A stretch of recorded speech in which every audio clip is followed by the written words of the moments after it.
Although you can't make overlapping zones without ruining the value of both. Oh yeah. Okay, so I need to actually set a dormitory, not a... shoot. Never mind that. I could add the beds to the guild hall, but no one would sleep in them. Most likely it'd just be adornment for the... I think. You know what? Let's find out. I probably have the time to set up a bed or two for my dwarves. Worst case, no one uses these beds.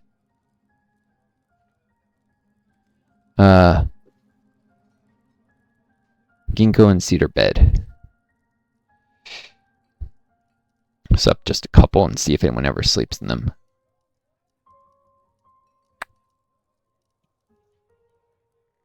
Cool. Alright, well, it's been more than the 15 minutes. In fact, this has gone 27. So I didn't want to take too much of your time. I was just showing you a little bit, answering some questions. Okay. We can get back to this later. One last question that I was wondering about. What's the difference between a ramp and a staircase? Difference between a ramp and a staircase. Yeah. That's a good question. So ramps allow dwarves to move both sideways and up at the same time. But there's some rules about having to have a solid, like, can't just go to floor, there has to be a wall they're built against. And there has to be an open space above them, of course. So they're a little more finicky, but... You need, like, 3 flat tiles in total? Not 3, sorry, 2 tiles in total. Right, a flat one on one side of the ramp, and then a flat one on the other side of the ramp, a level up or down? Not exactly. So, like, if a ramp here, you see how there's these walls? So the ramps are built against walls. Then there has to be space above. And so if a dwarf's coming from here, they go to this tile, and instead of spending a movement point to move up, like with the stairs, and then spend another to go sideways, they spend one movement point to go both up and sideways onto the wall at the same time. So it allows them to move 2 tiles with 1 move instead of 2 tiles with 2 moves. So they spend 1 movement to move up and to the right. Yes. Whereas with the staircase, you spend 1 movement to move up 1 tile. Yes. Okay. You can build spiraling ramps if you're trying to go just straight up. Yeah. Without the normal risks of, like, a tall stairwell. If someone can fall all the way down, if you have a bunch of stairs stacked above each other, whereas a spiraling ramp doesn't have that risk. You can fall all the way down a staircase? Yeah, if someone falls, like, in the initial floor, the topmost layer can block it, but if they fall, like, 1 Z level down from the top, they can fall potentially 20 Z levels and die at the bottom of the stairwell. Yeah, stairs are a much more dangerous way to go up and down large distances. Ramps are much safer, and they can potentially be more efficient if you're also trying to move horizontally like they are here. Yeah.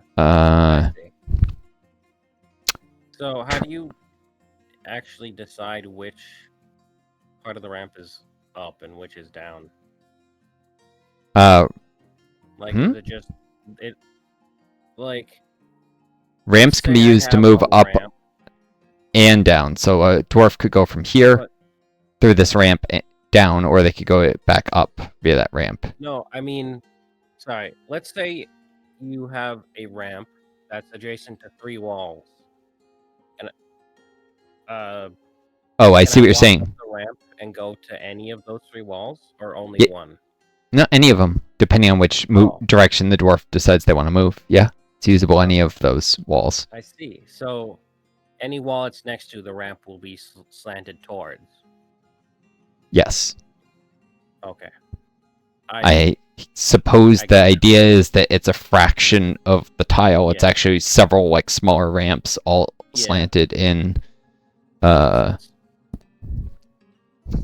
so if you have just one tile that's channeled out, like if I channel the tile right here, the ramp could be used to move into any of the surrounding tiles. Z level up. Yeah. Any of the 8. Oh, and Dwarves can move diagonally for the same cost as moving orthogonally. Diagonally for the same cost as moving orthogonally? Yeah. Oh, on the surface? I think it takes a little more movement or time or something, if I remember. Okay. I'm not sure. I forget. Hmm. I honestly don't remember the answer to that question at all. Okay. But they can just move a diagonal and skip the... They don't have to move up and then to the right, right? They can just move upright Yep. in one action. Although, when you're trying to... Diagonal doesn't work certain times for, like, access to building materials. Like, if you built a diagonal hallway, it wouldn't recognize that you had building materials on the other end of the hallway, like hauling routes. Oh. The game basically expects you to do straight. Diagonal is subject to different rules. Like, miasma can't spread diagonally. Okay. So it doesn't like doing nothing but diagonals? Yeah, diagonals have all sorts of finicky rules. They bleed off pressure. So if you're doing hydraulic engineering, let's say I pumped up water to this Z level from the brook, that water would now be under pressure, and if I wanted to remove the pressure, I'd have it pass through a diagonal. So, let's say, no, that's a bad example.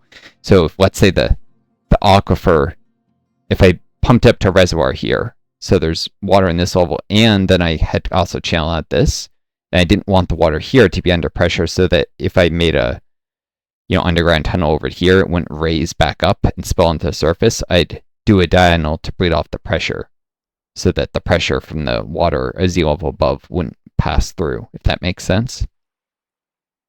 I think. Diagonal movement removes pressure from water. Water has pressure. You know how, like, U-shaped, like, barometer type stuff works? Kind of. Not a ton. Water is incompressible but carries pressure. Submarines get crushed by the pressure if it's bad enough.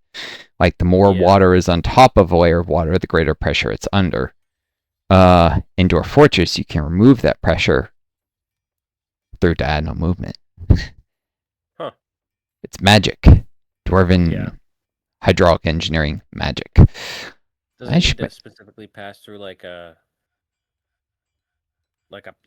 purely diagonal? Like, that river's partially diagonal, but that's not enough to get rid of the brook rather is diagonal, but it's not gonna get rid of the pressure unless it's a 1x1. Yes, has to be a 1x1 so that it can't go. It's not connected horizontally or. Yes, orthogonally. So there's no orthogonal connections. Okay, I see. Huh. That's really weird. I'm kind of surprised they have diagonal connections. Oh yeah, this has been known and exploited by the community to do hydraulic engineering forever. It's useful for water. It's useful for magma, if I remember correctly. Magma also carries pressure. Really important if you don't want magma welling up through your fortress in certain cases. Like if you create a really tall magma reservoir, but you're taking magma from the bottom, so you can access the whole reservoir, and then bring it to a magma forge, you don't want it spurting up from the magma forge and flooding your fortress if... I forget if magma carries pressure. That may be way off my rear here. Is anyone going to get that baby? It's burrowed. It's not moving. It's still out there. It's still sitting there. It's got a burrow. I don't even know what the baby's doing. How is it feeling? It might be that its parent is going to fetch it for something. Huh. I don't see a obtain child or whatever task, so I don't know. It could be in the task list. There's probably a get baby. No, I don't see a get baby task or whatever. The baby's mother has just forgotten about it, apparently. Yeah. Oh yeah, by the way. Are those bones? What? Are those bones? Where? In the a couple tiles south here. Oh yes. By the way, rat remains because the cat caught a rat in the food stockpile, and because this was channeled out, no miasma from the rat remains because this is technically above ground. Yeah, these are bones from a wild camel that wandered in my fort and picked a fight with my dogs and stuff until it died. In fact, this used to be not forward, so it fell 2 Z levels and probably broke a leg and just died Yeah. eventually. What's There's the a few, skeleton on the surface? probably an emu. No, that's a dog. It might have died from Oh. quarreling. Oh yeah, dead missing list. Emus, Kias, and a few camels, and one of my dogs that might have died of old age or from injuries from a quarrel with an emu. I'm not sure which. Yeah. Yeah, there have been some animal deaths. I mean, the Kias are thieves, so my dwarves will kill it when they see it, so it doesn't steal their food. The emus are kind of aggressive, which is actually realistic. They're kind of aggressive, like ostrich-sized birds, maybe a little smaller than ostrich, and they will attack. And they attacked some of my dwarves and lost the fights. And the camels, they just got wandered in and they got crowded too much, and they decided to start attacking things, and the retaliations killed them. Or the dogs decided they looked tasty. I'm not sure which. Do you hunt anything? I haven't actively hunted anything. It hasn't stopped my dogs and dwarves from killing stuff that's either attacked them or gotten into fights with the dogs, and then they came to the dogs' rescue. But no, I haven't actively. I disabled hunting, in fact, because I don't have a tanner's workshop. I don't have a butcher's workshop, and I didn't even have a kitchen until very recently. So I don't have the infrastructure for hunting yet. Yeah.